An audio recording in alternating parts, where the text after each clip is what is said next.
The sun rose heavy over Texas that summer of 1944, bright, indifferent, and endless. Its light struck the coils of barbed wire that stretched mile after mile across dry plains where mesquite trees grew from cracked soil and the wind carried the faint scent of oil and dust. Beyond the fences stood hundreds of long wooden barracks, their roofs glinting with tin and heat. At first glance, it could have been a military base, a training camp, or some frontier town reborn in khaki, but it wasn't. This was a prison for the defeated. Yet inside those fences, something far more complicated than captivity was taking shape. The United States held more than 400,000 Axis prisoners by that year, Italians, Japanese, and above all, Germans, scattered from California to Georgia. The government had built over 700 POW camps in total, each designed to keep men of the Reich far from the front lines. Texas alone held more than 60,000 of them, living behind wire in places like Camp Hearn, Camp Swift, and Camp Huntsville. The camps were clean, efficiently run, and, by the brutal standards of global war, humane. Most of the prisoners spent their days building roads, chopping wood, or picking cotton for a few cents an hour, the proceeds of which went to the army. But amid that landscape of discipline and dust, something unexpected appeared: women. They came in small, quiet groups, arriving on army trucks from East Coast ports where troopships unloaded captured personnel from North Africa or Italy. Some were former Luftwaffe auxiliaries, trained to plot radar readings or type coded messages. Others were Red Cross volunteers or military nurses who had followed German units into the field and been caught when the front collapsed. Their uniforms were stripped of insignia, their hair pinned up beneath regulation scarf. To the American guards, it was strange, an enemy that smiled shyly, spoke politely, and smelled faintly of soap and fear. Inside the camps, gender changed everything. The women were separated, quartered in fenced compounds within the larger enclosures, watched by MPs who treated them with a mixture of curiosity and uneasy respect. There were rules. No fraternization, no personal gifts, no shared meals. Yet war's chaos had left these women stranded far from home, and rules alone could not insulate them from loneliness or shame. Some had been forced to march for weeks before capture. Some had lost contact with families in bombed-out German towns. And some, though no one said it aloud, were already carrying life within them. At first, no one noticed. The camp doctor attributed the fatigue and fainting spells to poor nutrition. A nurse at Camp Hearn later wrote in her logbook that one of the German women kept turning pale at the smell of coffee. It was another nurse, barely 23 and new to army service, who finally understood. She recognized the symptoms: the nausea, the trembling hands, the quiet tears after lights out. Her report traveled up the chain of command, where it caused a kind of bureaucratic panic. There were no guidelines for pregnant prisoners of war. The Geneva Convention of 1929 said they were to be treated with humanity, but humanity, it seemed, had never been expected to involve diapers and cribs. Outside the wire, the townspeople whispered. Some resented the POWs' decent treatment when ration books and meat shortages haunted American kitchens. Others pitied them, seeing young faces through the fence, not so different from their own brothers overseas. But the idea of German women, captured in uniform, living safely in Texas while American sons bled in Normandy, it unsettled the public conscience. Local newspapers were careful with wording. They called them female internees, never mothers. The army preferred silence. Still, daily life inside the camp went on. The prisoners worked, sang hymns, played chess with carved soap pieces. Some guards taught them English. In return, they learned German phrases for kindness, for teasing, for home. Beneath the discipline, a strange civility flourished. One private later admitted that he sometimes forgot they were the enemy. They looked like our own cousins from Wisconsin, he wrote in his diary. Yet the undercurrent of unease persisted. The war was far from over, and the front lines still swallowed men whole each week. Compassion could feel like betrayal. By late summer, the heat grew unbearable. Dust rose with every footstep, settling on everything like a fine brown veil. In the infirmary, fans whirred helplessly while nurses in white tried to keep patients cool with damp towels. That was when one of the German women collapsed while scrubbing laundry. She was carried inside on a stretcher, her face chalk white, her pulse erratic. When the army doctor examined her, he fell silent, then muttered something about 3 months along. Word spread quickly through the barrack. Some prisoners crossed themselves in disbelief. Others looked away. The young woman, a former Luftwaffe typist of barely 21, refused to speak for days. The Americans faced an impossible question: what did justice, or mercy, look like here? She was an enemy, sworn to the Reich, but also a patient in their care. Military memos were exchanged between the War Department and Geneva representative. The answer that returned was brief: pregnancy shall not alter the humane treatment due under existing convention. Which meant she would be fed, examined, and protected, because that was what America had promised to be. In the weeks that followed, other women quietly came forward. Some whispered to the nurses in halting English. Others were discovered by chance during medical inspections. One had sewn her last ration of sugar into her blanket, hoping to save it for the child she wasn't sure would live. Another asked if she could write a letter home, so my mother knows I am not dead. Each confession carried the weight of both guilt and relief. For the nurses, these revelations changed everything. They had come expecting broken bones and battlefield fevers, not swollen bellies and unborn cries. They began studying German medical terms at night, their notebooks filled with translations for words like Wehen, labor pains, and Atemhalen, breathe. One nurse recalled in a letter home, they were supposed to be the enemy, but when they trembled, I felt something human break through the uniform. The camp transformed subtly. Beds were moved closer to the infirmary, milk rations quietly increased. Guards who once barked orders now lingered awkwardly, unsure how to behave around women who would soon bear children. And through it all, the desert wind kept blowing over the barbed wire, indifferent to politics or pity.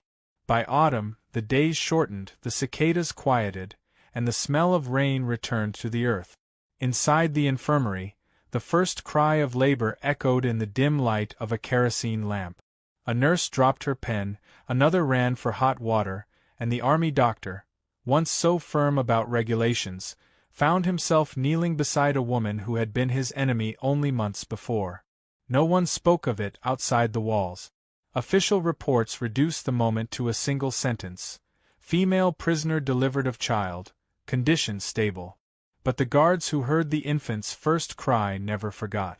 Something had shifted inside that wire, a tiny fracture in the machinery of war, a reminder that compassion, once awakened, does not obey orders. The news spread through the camp like a desert wind, swift, whispered, and unstoppable. The first German child had been born behind the wire, and with it came a storm of questions no one in uniform had been trained to answer. In the mess hall, guards fell silent over their coffee. In the infirmary, nurses exchanged uneasy glances. And somewhere in Washington, a War Department clerk typed a memo with shaking fingers. Subject: pregnant prisoners of war. Immediate medical protocols required. At Camp Hearn, the Army Medical Corps turned one of the storage barracks into a provisional maternity ward. They cleared out crates of gauze, iodine, and surplus blankets, washed the walls in carbolic, and painted the windows white for privacy. It was nothing like the bright hospital wings back home. It smelled of pine disinfectant and tin, and the floorboards groaned with every step. But for the German women inside, it became a fragile island of mercy in an ocean of war. Second Lieutenant Margaret Hayes, 24, was among the first nurses assigned to the ward. She had trained in Dallas, treating oil-field injuries and influenza, but nothing had prepared her for this. "We're building a nursery for Nazis," one orderly muttered as she unpacked swaddling cloths. She ignored him, though the words lodged deep. Hayes had lost her own brother at Anzio 6 months earlier. His photograph still lived in her pocket, folded and worn.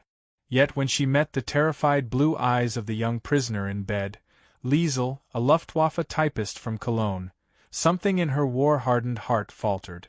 Liesel barely spoke English, but fear translated fluently. Her hands never stopped trembling, and she kept her ration of milk untouched on the tray, as if saving it for later. They built a fragile truce out of gestures, one pouring water, the other whispering thanks. Beneath the hum of the generator and the creak of wooden cots, humanity slowly began to reclaim its ground. Outside the infirmary, life went on with military precision. Prisoners reported for labor at dawn, guards marched the perimeter, and the Texas sky remained unbothered by the moral weight below it.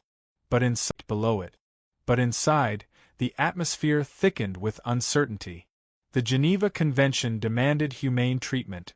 The nurses clung to that line like scripture. They rationed vitamins from their own supplies, smuggled spare bread from the mess, and petitioned for fresh linens even as U.S. hospitals overseas begged for more. The regulations say nothing about infants, one sergeant complained. Hayes only replied, "Then we'll write the first line." The births came slowly, each one a battle of will and silence.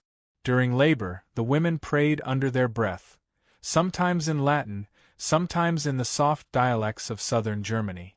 The nurses didn't understand the words, but they recognized the tone. Pain sounded the same in every language. Hayes found herself gripping Liesel's hand through the worst of it, whispering encouragement as sweat and tears blurred the boundaries between enemy and friend. When the first cry came, a sharp, impossible sound, it startled everyone in the room. A newborn's voice, cutting through the hum of distant guards and the low moan of wind through barbed wire.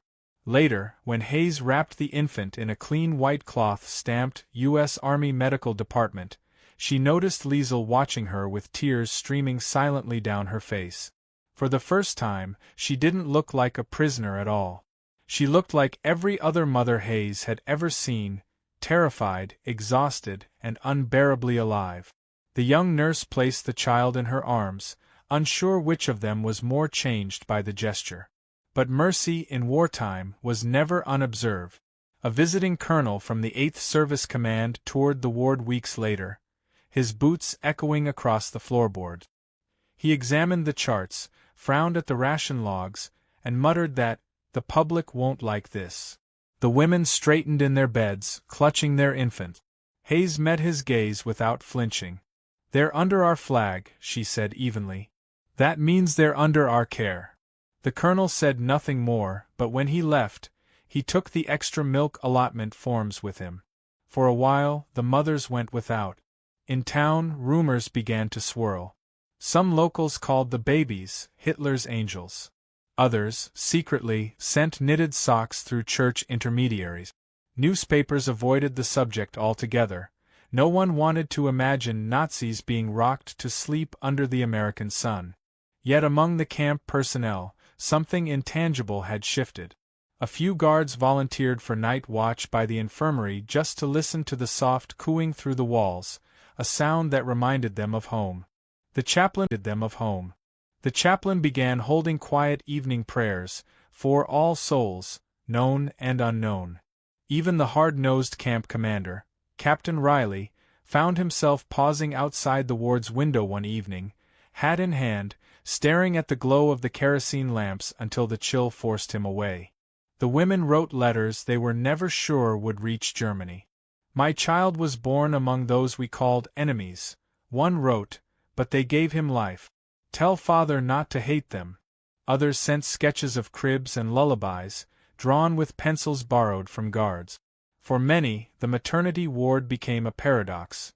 The safest place they had known since the war began, yet built by those who had conquered them.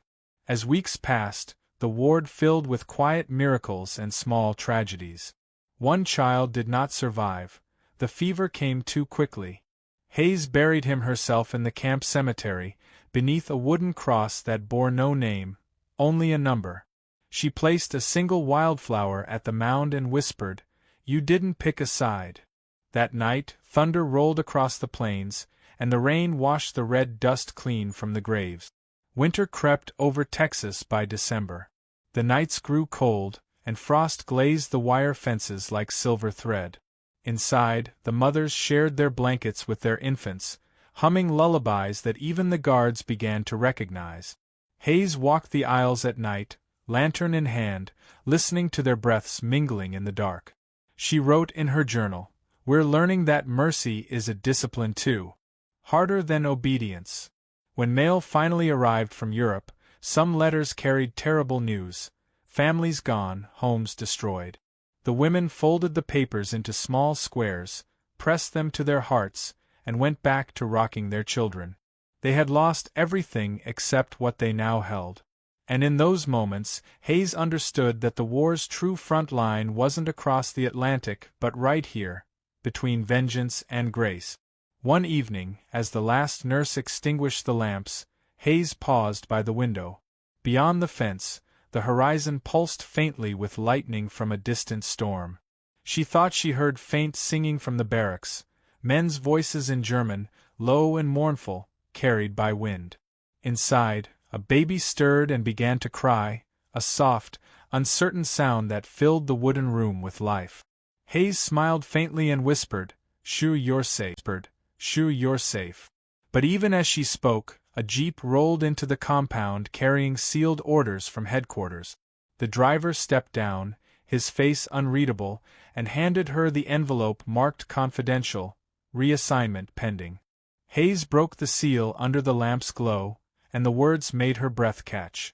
The army was transferring several of the POW mothers, and their infants, to another camp hundreds of miles away. She looked back at the sleeping rows of cots and whispered to herself, "They won't survive the journey." Outside, thunder cracked again over the Texas plain, and the wind carried the sound through the fences like a warning the night refused to keep. The order came before sunrise. Trucks rumbled into the camp under a gray Texas sky, headlights dimmed, tires hissing on frozen mud. Nurses and guards gathered outside the infirmary, coats buttoned high, breath visible in the cold. Inside, the mothers sat awake, clutching their babies as if the sound of engines might steal them away. They had been told the relocation was routine, but nothing felt ordinary about soldiers collecting bassinets marked U.S. Army Medical Department. Lieutenant Hayes stood by the doorway, her clipboard trembling in her hand. She had spent weeks preparing these women for motherhood, not transport.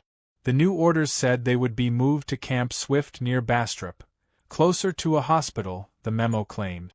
But Hayes knew the journey would take nearly 12 hours in open trucks through winter air. She argued with the duty officer until her voice broke. "They won't make it," she said quietly. "At least let me go with them." He hesitated, then nodded once. "One nurse. That's all headquarters approved." By mid-morning, the convoy departed. Frost coated the barbed wire like glass, and the camp receded behind them, swallowed by the dust of the road. The mothers huddled together on wooden benches in the truck bed, babies wrapped in blankets stamped with Army serial numbers. The engines droned a low, steady rhythm, an unholy lullaby.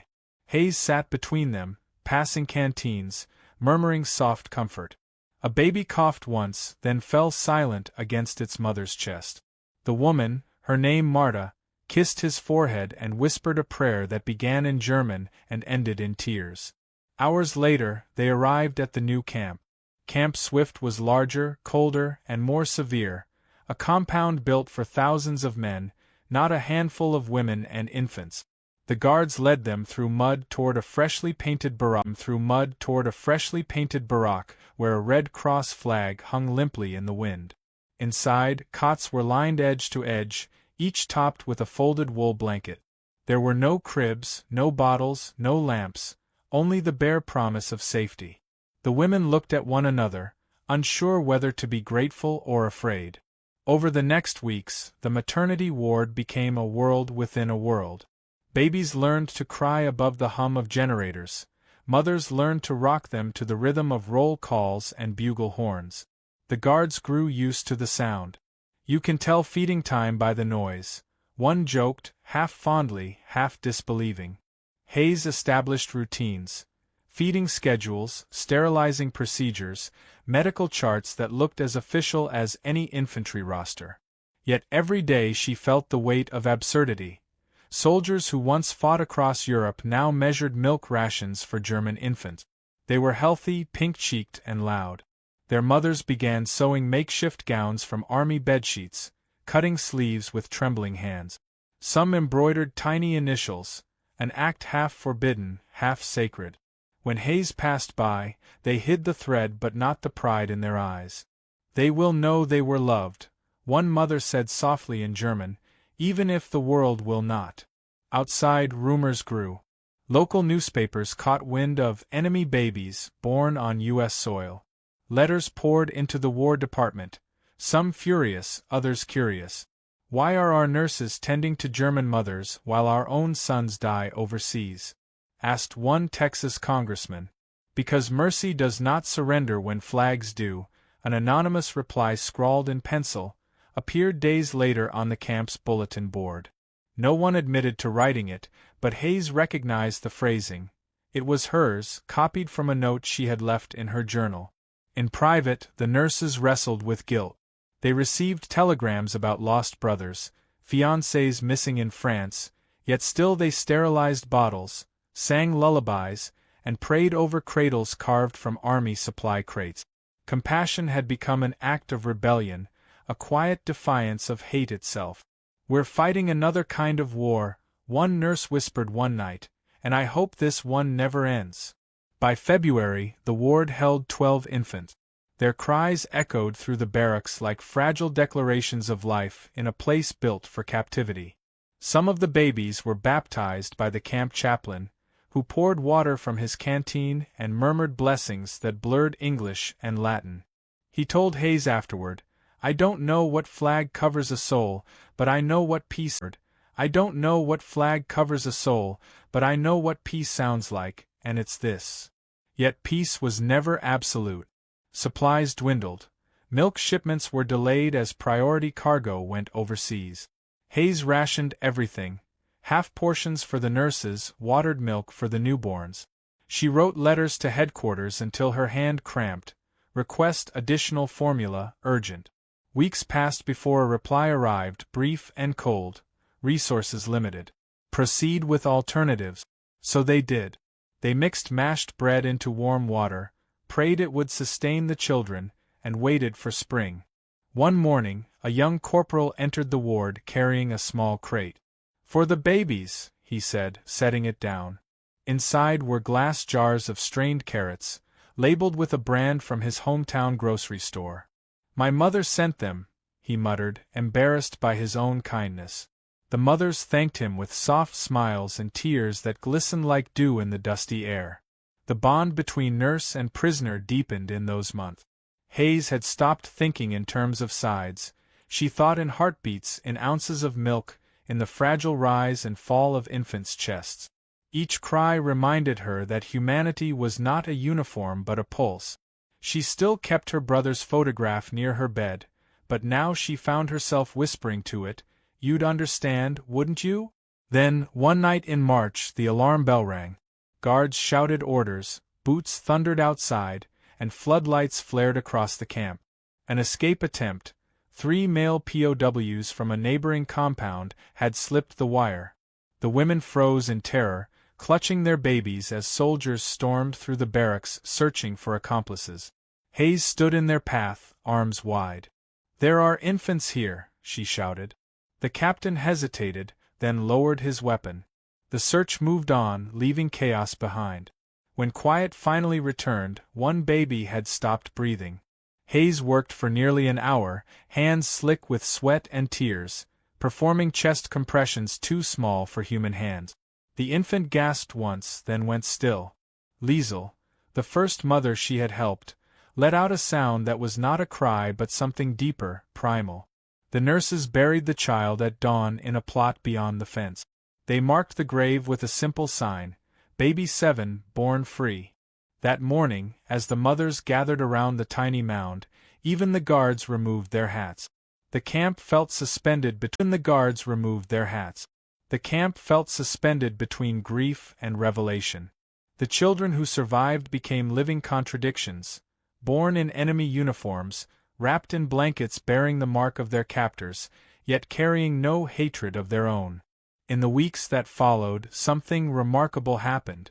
The American soldiers began carving toys from scrap wood, small horses, blocks, tiny airplanes, and leaving them at the ward door without names. Hayes found one carved with the letters BH, her brother's initials. She kept it on the nightstand, beside her stethoscope. War still raged across the Atlantic, but within those fences, a fragile peace had taken root. The mothers no longer looked away when guards passed, they nodded instead. The nurses stopped seeing prisoners, they saw families. For the first time since the war began, laughter returned to the air, small, nervous, but real. And yet, one evening as Hayes wrote in her journal, she noticed a convoy assembling at the gate. More trucks, more orders. The babies had begun to crawl, the mothers to hope, but war has no patience for innocence. A new memo lay on her desk, stamped in red. Repatriation imminent, prepare all POW dependents for transfer. She stared at the words until they blurred, then looked toward the ward where soft laughter mingled with the twilight breeze. Somewhere outside, a coyote howled across the prairie, a sound ancient and wild, reminding her that peace, like life itself, could be taken as swiftly as it was given. Spring arrived quietly, softening the Texas plains with patches of green that crept toward the camp fence. The war was ending, though no one yet dared to say it aloud. Telegrams spoke of Allied victories, of surrender negotiations whispered across ruined cities. But within the wire, life had taken on a rhythm of its own, a world divided by language yet bound by heartbeat. The infants, once fragile as breath, now toddled between bunks, giggling as sunlight pooled through narrow windows.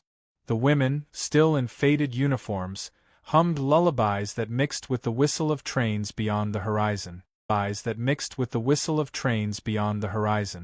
Lieutenant Hayes watched from the doorway each morning, her uniform pressed but her spirit worn. She had delivered every one of those children and memorized the sound of each cry. She knew which baby reached for the light, which one never slept through thunder, which one pressed its tiny hand against her badge as if to test the weight of mercy. For months that ward had felt like an island, proof that war hadn't drowned everything worth saving. But now the tide was turning again. Orders came stamped with the new year, repatriation.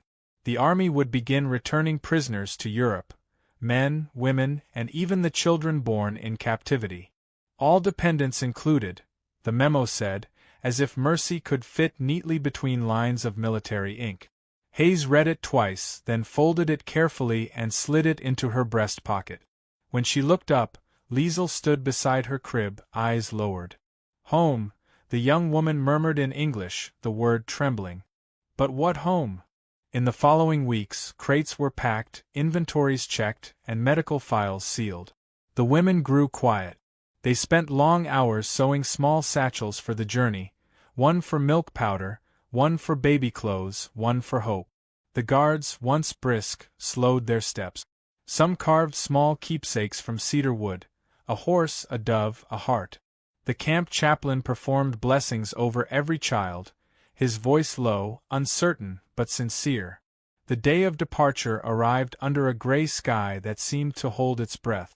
Trucks lined the dirt road, their canvas covers flapping in the wind. The women carried their infants close, wrapped in blankets now worn thin at the edges. Each child wore a tag marked with a serial number, half identity, half safeguard.